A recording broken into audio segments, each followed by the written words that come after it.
Dari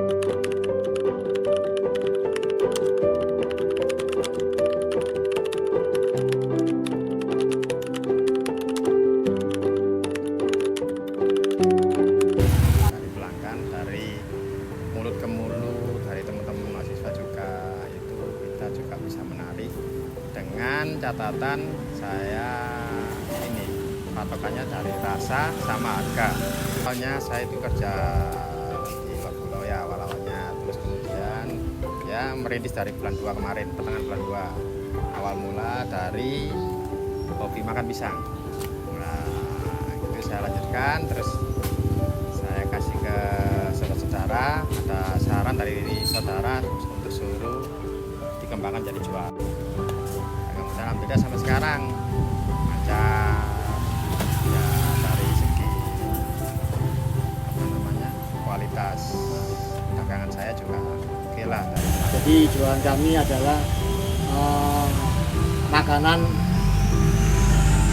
bebek, ayam, nasi bebek, nasi ayam, nasi babat, pecel lele, dan lain-lain, juga minumannya minuman apa itu es teh jumbo, sama minuman yang saset-saset, kopi panas, kopi es, dan lain-lain banyak.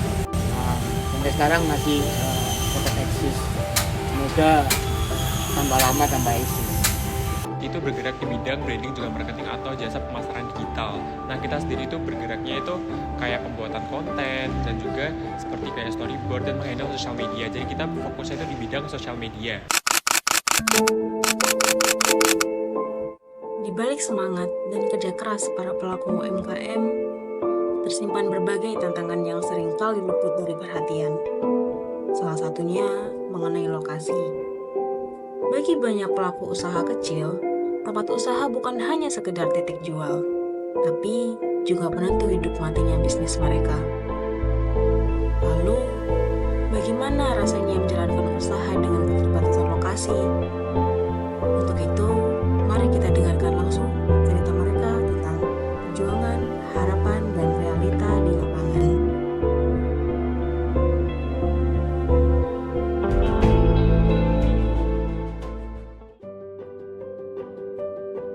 Nama saya Nanang, lengkapnya Nanang Wibowo. Untuk usaha awal saya ini pertama usaha rumahan, yang mana untuk mengikuti acara jualan online makanan dan minuman. Awalnya di rumah mulai kurang lebih mulai bulan Februari kemarin, terus kok kurang berkembang. Lama-lama saya punya rencana untuk buka istilahnya tempat atau itu di pinggir jalan ini. Mulai bukanya tanggal 10 Maret ya, 10 Maret kemarin pas hari puasa sampai hari ini.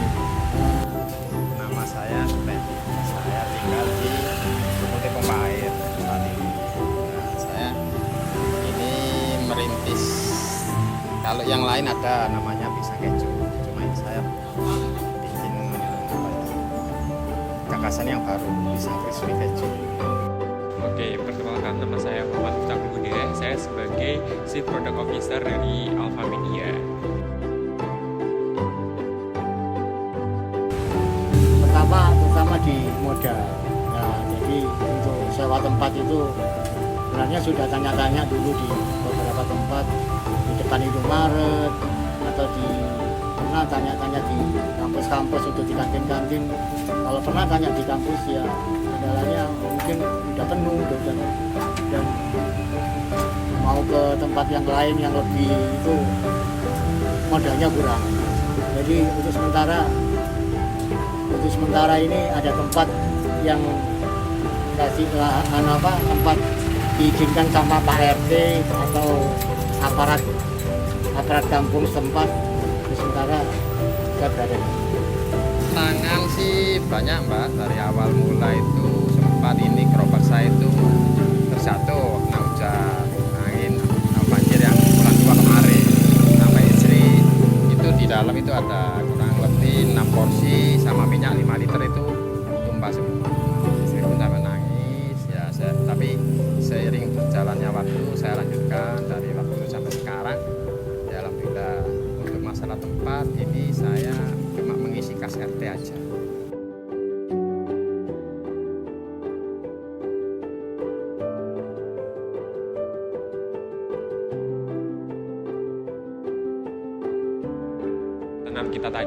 Kita tadi udah sempat mention nih, kita nggak punya lokasi strategis yang memang benar kayak kantor gitu, kita nggak punya. Jadi tantangannya gitu sih. Jadi kita kan bergeraknya di bidang branding marketing kan, apalagi kalau kita lagi kayak buat storyboard atau lagi syuting konten atau kayak kita lagi buat kayak konten iklan gitu. Nah kita kan butuh lokasi kayak proper, lokasi yang proper lah ibaratnya. Kita butuh peralatan atau apapun itu. Nah kita harusnya kan kayak punya studio gitu kan. Nah tapi kita nggak punya studio, jadi keterbatasan atau tantangan kita itu kita harus nyari tempat-tempat yang memang disewakan. Jadi kita nyari tempat-tempat sewa gitu buat kita shoot konten gitu. Kita sendiri kan nggak punya kayak lokasi fisik kantor kita secara spesifik gitu ya. Jadi kita bergerak itu hanya di bidang sosial media. Jadi kayak kita punya Instagram, website, dan juga kayak medsos yang lain. Nah kita sendiri itu kan lebih ke digital dan ke remote ya. Jadi kayak kita itu dari situ justru tantangan buat kita karena kita harus membangun kepercayaan klien. Jadi kayak klien kan biasanya ya kalau mau meeting atau apapun harus kayak di lokasi kita kan, atau bisa di luar. Nah kita sendiri tuh dari tantangan gitu. Jadi kayak kita nggak punya lokasi yang fix dan jadi tantangan. Kalau di rumah kan cuman kita ngadain apa, promosi itu ya, untuk meningkatkan itu kan harus mengikuti promo dari apa itu aplikasi itu. Sedangkan kalau di sini ya kendalanya kalau di rumah harus kita nambah apa itu promo, tapi untuk apa itu jualannya juga harus ditingkatkan, harganya ditingkatkan, sehingga apalagi masih baru gitu, jadi kurang gitu. Mungkin kalau di tempat ini tantangannya ya masalah tempat aja, terutama air. Nah, air kita bawa air dari rumah, dibawa dari tangki kecil itu bawa ke sini untuk cuci piring, cuci gelas. Akses listrik kita nyalur ke tetangga sini. Itu tempatnya ya kurang karena ini lokasinya juga tidak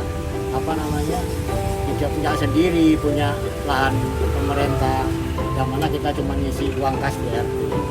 Jadi ya cuman kurang kalau orang untuk makan di sini, terutama siang panas masih, karena tempatnya juga ya seperti tempatnya sering kepres atau mepet banget gitu.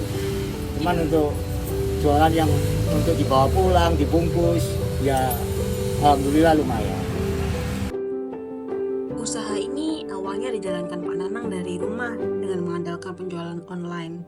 Strategi ini cukup efektif di awal, namun seiring waktu, pemilik usaha merasa perlu menjangkau pembeli secara langsung agar penjualan bisa meningkat. Ia awalnya sempat mencari tempat sewa untuk membuka lapak secara permanen. Namun, banyak lokasi strategis yang sudah penuh atau disewakan dengan harga yang tinggi. Akhirnya, Pak Nanang memutuskan untuk membuka stand di pinggir jalan sebagai alternatif. Meskipun lebih terlihat oleh pembeli, lokasi ini memiliki keterbatasan seperti tempat yang sempit dan kondisi panas saat siang hari. Meski demikian, pilihan ini tetap diambil sebagai langkah awal untuk memperluas jangkauan pasar dan membangun interaksi langsung dengan pelanggan. Iya, saya rencana mau cari lokasi yang istilahnya yang tidak ada risiko, ya semua ada risikonya. Cuman kalau di sini kan punya lahan pemerintah, sewaktu-waktu bisa ditertibkan gitu. Saya sambil menabung, mungkin saya cari tempat-tempat yang lebih representatif, yang lebih legal. Menomorsatukan, mendahulukan yang UMKM terutama untuk bisa sendiri, yang pengennya itu maju tapi terkendala dari modal, dari tempat juga. saran sih untuk cari paling enggak untuk penempatan untuk usaha seperti sentra kuliner itu dari pemerintah. Dalam lokasi usaha, saya melanjutkan wawancara dengan pembeli. Tujuannya adalah untuk melihat bagaimana permasalahan ini dirasakan dari sudut pandang konsumen. Melalui wawancara ini, saya ingin mengetahui alasan mereka memilih untuk membeli di tempat tersebut atau tidaknya, kenyamanan yang mereka rasakan saat berbelanja, serta apakah keberadaan pedagang di pinggir jalan mempermudah akses atau justru menimbulkan kendala. Perspektif dari pembeli ini penting untuk memahami sejauh mana perpindahan lokasi mampu menjawab kebutuhan pasar dan bagaimana persepsi konsumen terhadap keberadaan usaha kecil di ruang publik seperti di jalan raya. Halo semua, perkenalkan namaku Ibu Danta Divya Rangga Widya Kumara, biasa dipanggil Danta dari Departemen Teknik Sistem dan Industri. Kalau dari pengalamanku sendiri, kalau misalnya UMKM-nya kondisinya jalannya sempit, itu sebenarnya lumayan berpengaruh. Soalnya kan biasanya aku daily-nya emang pakai mobil, jadi buat beli ke tempat UMKM yang agak sempit itu jadinya opsi di terakhir gitu. Sebenarnya kan kalau misalnya UMKM itu kan dia relevannya sama kata murah ya. Terus kalau misalnya online tuh kadang jadinya harga ongkirnya lebih mahal daripada harga produknya. Jadi kalau misalnya UMKM sebenarnya aku lebih pilih kalau misalnya datang langsung daripada online. Sebenarnya ada beberapa opsi. Kalau dari aku yang pertama itu bisa dibikin kayak entah dari WhatsApp bisnis atau kayak gimana. Jadi nanti pelanggan bisa langsung, cuman bisa langsung ngomong ke pedagangnya mau pesan apa. Jadi nanti bisa langsung dibikinin. Terus pas kita datang ke tempat itu bisa langsung ambil. Jadi bisa mengurangi crowdednya juga di lokasi yang sempit itu. Jadi pembeli juga lebih enak buat belinya. Terus mungkin yang lainnya itu juga bisa dari misalnya pemilihan lokasi UMKM-nya yang lebih baik. Jadi at least ada akses buat kendaraan masuk dan keluar. Kalau menurut aku ya dilegalkan aja, kita siap kok untuk membayar apa itu seandainya tarikan, iuran apa gitu. Kalau memang itu dilegalkan ya hitung-hitung untuk membantu masyarakat menengah ke bawah untuk berusaha gitu, yang mana berkaitan dengan untuk tempat sewa itu yang harus dengan modal gitu.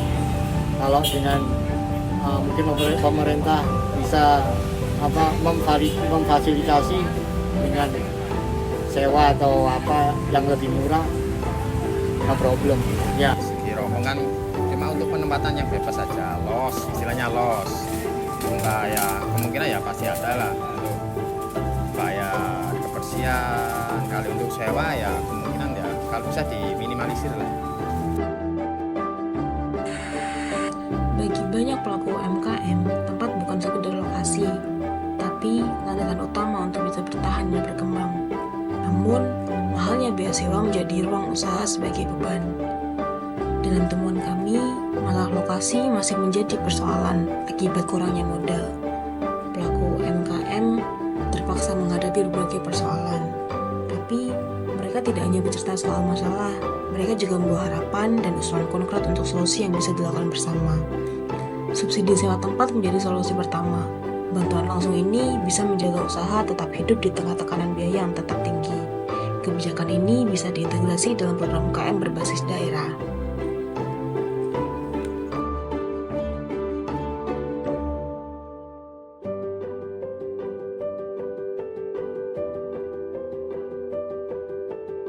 Karena setiap usaha kecil menyimpan potensi yang besar, yang dibutuhkan hanyalah ruang yang adil, bukan hanya secara fisik, tapi juga dalam kebijakan.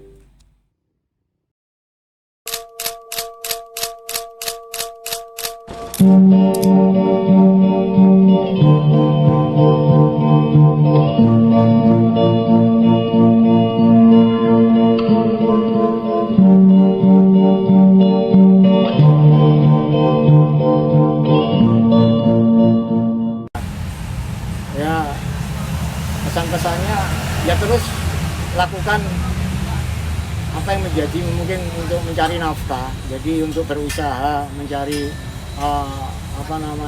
usaha sendiri untuk mencari nafkah untuk keluarga. Ya, teruskan aja nggak apa-apa. Karena yang penting nggak pidana kok kita kan ya. Untuk kita cuman tempat aja. Yang penting nggak pidana. Kalau ya kasih aja pemerintah, maksudnya tempat-tempat yang karena kita untuk modal ya kurang masihan gitu loh. Saya pikir kalau nggak pidana ya, kalau ditertibkan ya kita oke aja, cuman alangkah baiknya ditata kelola yang baik sehingga kita masih tetap ingin berusaha.